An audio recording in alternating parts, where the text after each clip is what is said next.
Hello दोस्तों, स्वागत है आपका हमारे बोधी थिंक से यूट्यूब चैनल पे। आपको क्या लगता है, क्या आपकी किस्मत खराब है?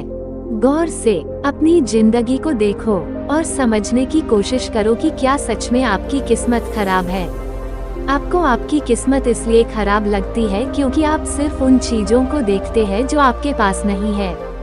यदि आप उन चीजों को देखने लग जाएं जो आपके पास हैं, तो आप खुद को सबसे भाग्यशाली मानने लगेंगे।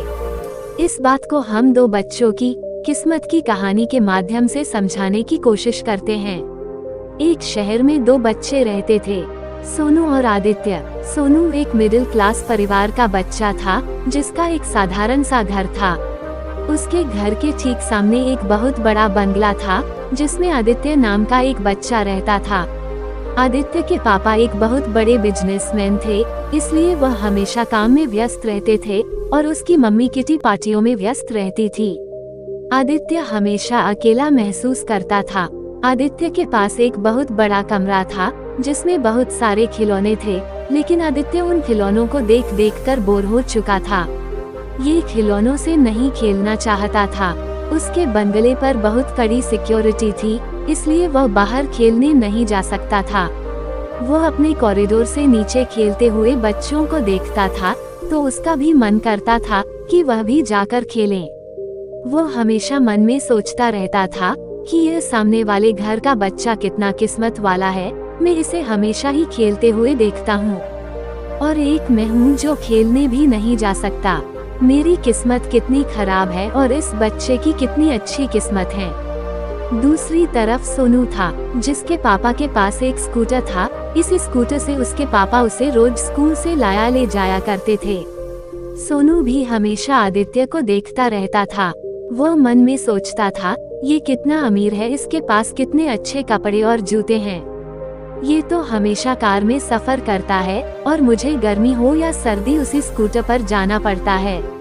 मुझे खिलौने बहुत पसंद है, मैं भी अच्छी अच्छी चीजें खाना चाहता हूँ, लेकिन मेरी किस्मत ठीक नहीं है। इस बंगले वाले बच्चे की किस्मत कितनी अच्छी है। आपको क्या लगता है कि दोनों में से किसकी किस्मत अच्छी है, सोनू की या आदित्य की? आइए हम दोनों की स्थितियों को समझने की कोशिश करते हैं। एक तरफ सोनू है, जिसके पास बहुत कम खिलौने हैं, जिसकी उसे अभी बहुत जरूरत महसूस होती है।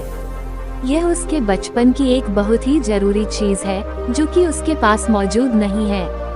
दूसरी तरफ आदित्य है, जिसके पास बहुत सारे खिलौने हैं, लेकिन उसके लिए इन खिलौनों से ज्यादा जरूरी है कि वो बाहर जाकर खेल।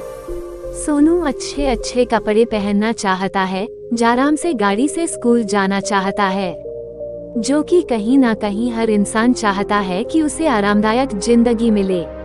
आदित्य के पास सब कुछ है, लेकिन वह फिर भी अकेला महसूस करता है।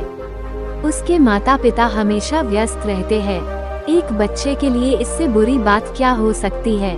वास्तव में बात यह है कि दोनों की किस्मत बुरी भी है और दोनों की किस्मत अच्छी भी है। आपको आपकी किस्मत इसलिए खराब लग रही है क्योंकि आप अपने जीवन के सिर्फ एक पहलू को देख रहे हैं कि आपके पास क्या नहीं है। यदि आप अपने जीवन का दूसरा पहलू भी देखें कि आपके पास क्या क्या है, तो आप जान जाएंगे कि आप कितने किस्मत वाले हैं। क्योंकि हो सकता है जो आपके पास है उसके लिए भी लोग तरस रहे हो। किस्मत खराब होने की जड़ मिडिल क्लास होना या पैसे वाला होना नहीं है, बल्कि अपनी अपनी कामना है, और कामना तो हर मनुष्य में होती है। इसलिए हमें चाहे बहुत कुछ मिल जाए, लेकिन फिर भी हमारी कामना सर उठाकर हमसे कहेंगी कि हमें और चाहिए। और अगर हमारे पास कुछ नहीं है तो फिर कहना ही क्या, तब तो हमारे भीतर कामना उठेगी ही। जिंदगी एक सिक्के के दो पहलुओं की तरह होती है, जिसमें कुछ अच्छा भी होता है तो कुछ बुरा भी होता है। इसलिए आपको दोनों पहलू को समझने की जरूरत है, ताकि आप अपने आप को बदकिस्मत ना कह सके। उम्मीद करते हैं आपको हमारी मोटिवेशनल स्पीच क्या आपकी किस्मत खराब है पसंद आई होगी। तो कैसी लगी ये वीडियो आपको हमें कमेंट में जरूर बताएं, और हमारे चैनल को भी सब्सक्राइब करें। धन्यवाद।